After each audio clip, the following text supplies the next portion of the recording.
I'm Kaylin Horn, the Lenoir Main Street Director, and I'm sharing Together We Create a Crew, 10 considerations when creating and building a volunteer base. When I was first asked to talk about this, how to get people to come out to help and why it's important, I jotted down a few things that I thought about in the beginning, which was about 3 years ago. And then I thought I'd better ask my promotions team to be sure I hadn't forgotten anything. So I said, hey guys, what do you think we need to get volunteers? And literally, when I asked Linda, the first thing that out of her mouth was beer. And then I said, okay, what else do you guys have? And then the next person said bribes. And then the next person literally said beg. So I realized at this point that things were probably not going very well. There was a bee theme developing, but it was certainly not on the right track. Then it became clear that I was going to need help talking to people about how to get help and how we got started. So, is there anybody out there who is actually willing to help me? I can help. Kyle, you can help, but you're actually paid to do so, so it really doesn't count. Is there anybody else out there that can help me? John, you can help, but you're actually my husband, so that doesn't count either. So, anyway, is there anybody else out there that would actually be willing to help me figure out how to get people to help? Hey, let's do it! Hey guys, where's the dude here? Look at you, just happen to be in town. That's pretty great.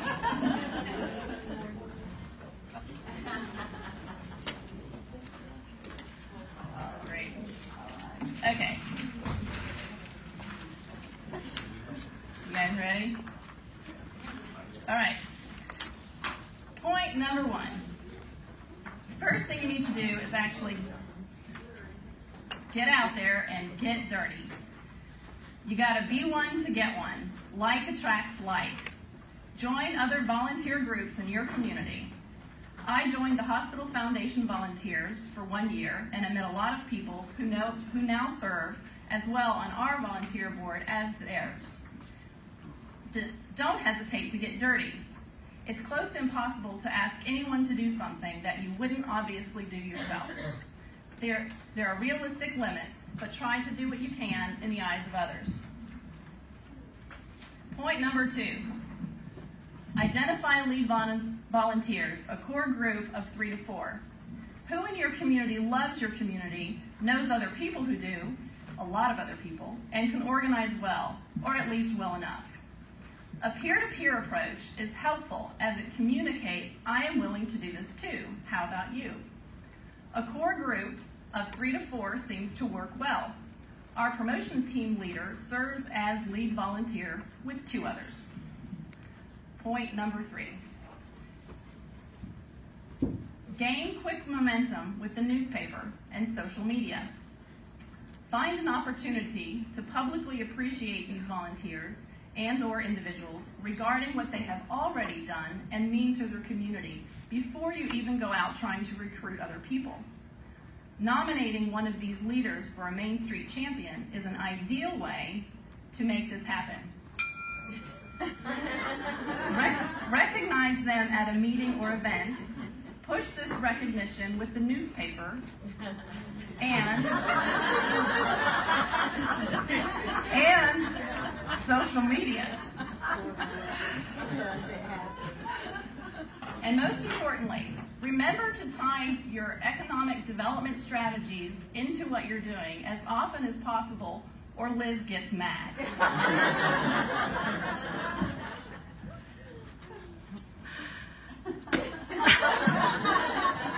Okay.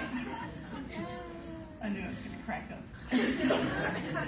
Our first strategy, which is inspiring 100% community by connecting people in downtown.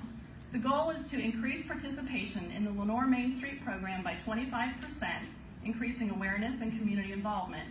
The objective is to continue with the stabilization of the Lenoir Main Street program by December 2018 in order to further economic development efforts downtown. Point number 4. Emphasize the crucial nature of it takes a ton or two of people. We have a PowerPoint presentation, Main Street, where is it, what is it? And we share this with community organizations like the Rotary, the Arts Council, and churches. This educates people about our Lenoir Main Street program. During the presentation, I share a cartoon which ran in our local paper when I started this job. It shows me running downtown to fix it all by myself. It's cute, but it illustrates all the wrong approach. It takes a lot of people. Without a strong volunteer base, in my opinion, you're completely sunk. It's what, I keep forgetting that he's doing these things. It's why I married him. It's one of the first things I set out to improve. At the end of the presentation, we invite attendees to join us and to collect forms on the spot and invite people to fill them in or to invite them to fill it in online. This helps to bring your membership, to build your membership much quicker when they know what you're all about. Number 5, create an identity, brand them. The group needs to have its own identity to rally around. Find something, whether you have branded your downtown or not. Get their ideas and their buy-in for their logo. Use it on t-shirts for this group to wear during volunteer functions and events. If that's too expensive, put it on name tags, put it on lanyards, put it in emails, put it on signs, put it anywhere you can think of. Just put it. And then again, don't forget to tie into your economic development strategies as often as possible, or Liz gets mad. Point number 6. Organize them, yet try to keep it personal as possible.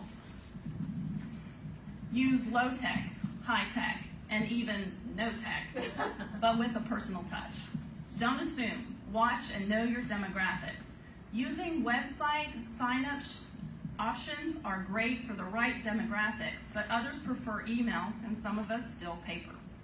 Make sure you and your core group knows what you are asking them to do way ahead of time, and know each other's strengths and their talents.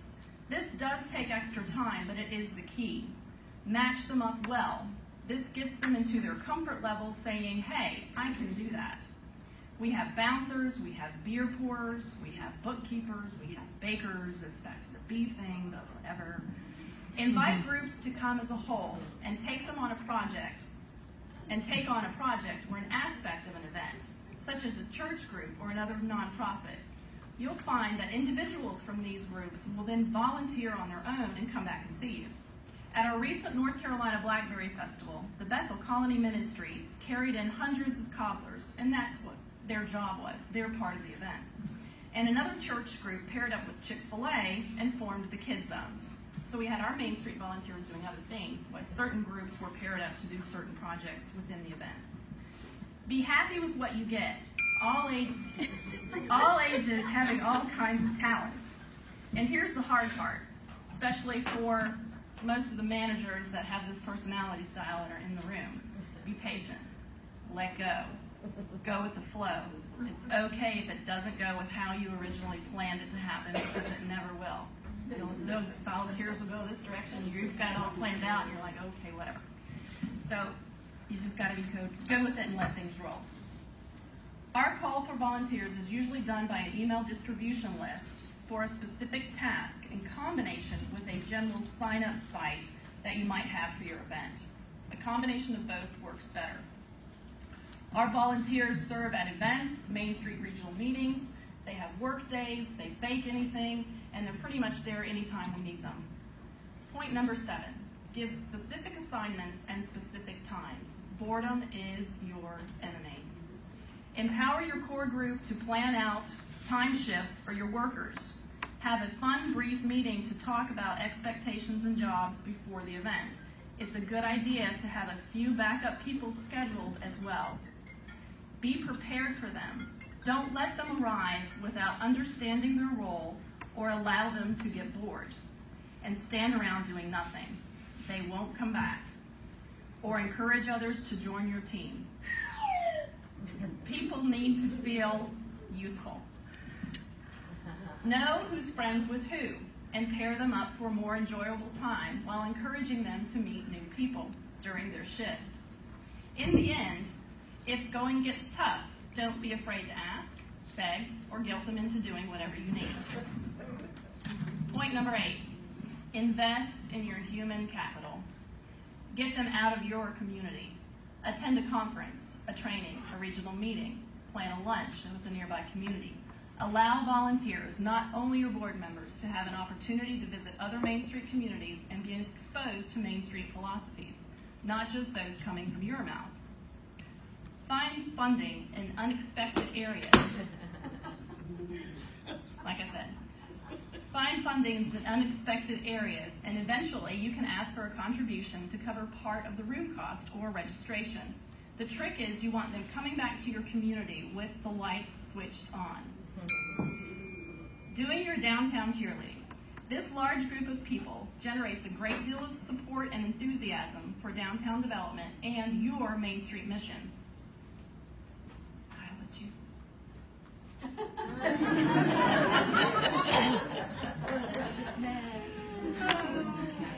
Get t-shirts, hats, and other swag available at little or no cost to volunteers.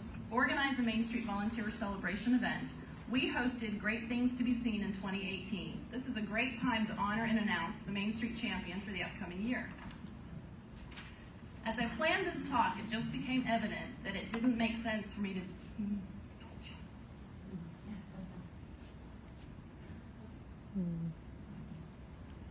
I'll get there. Didn't make sense for me to do it without him. So a couple days at the beach, with the advantage of locker room rates. They're worth the investment. $23.41 per hour is the current rate given for volunteer service. They're out there on the hottest days of the year. You have to begin to ask yourself, who does this but special people? 8 times 23.41 is equal to $188. Is currently the worth, is certainly worth the cost of a room rent, and knowing that they are worth it. And of course, remember to tie into your economic development strategies as often as possible, because Liz gets mad. Keep it creative and keep it fun.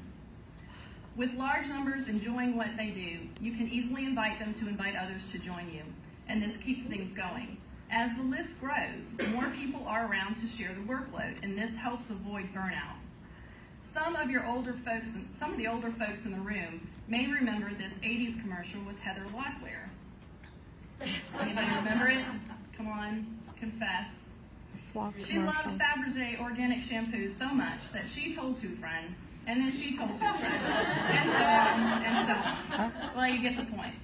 The more people who like what they do, the more will join. And don't forget to tie into your economic development. But for sure, there's still a lot of creating yet to do. We need to be more creative in reaching more demographics and have a broader diversity. We do seek millennials on a project-by-project commitment and don't ask them to become members, but more needs to be done. We recently created a Facebook page just for our Lenoir Main Street volunteers, but it's too soon to measure because we just created it a few days ago. Better job pushing volunteer registration on our electronic newsletter subscription. And we would welcome any ideas that you all have had that have been successful in your communities. Point number 10, never not say thank you. Yes, it's a double negative, trying to stress the point. People appreciate appreciation. Be sure you or your lead volunteers send a thank you email to those who have worked an event. Write a note, hold an appreciation event, a quick trip to the beach, or better still, help out when one of your volunteers needs a hand. And don't forget to tie into your economic development strategies because Liz gets mad. Thank them and assure them that their efforts really matter and make not a difference, but the difference.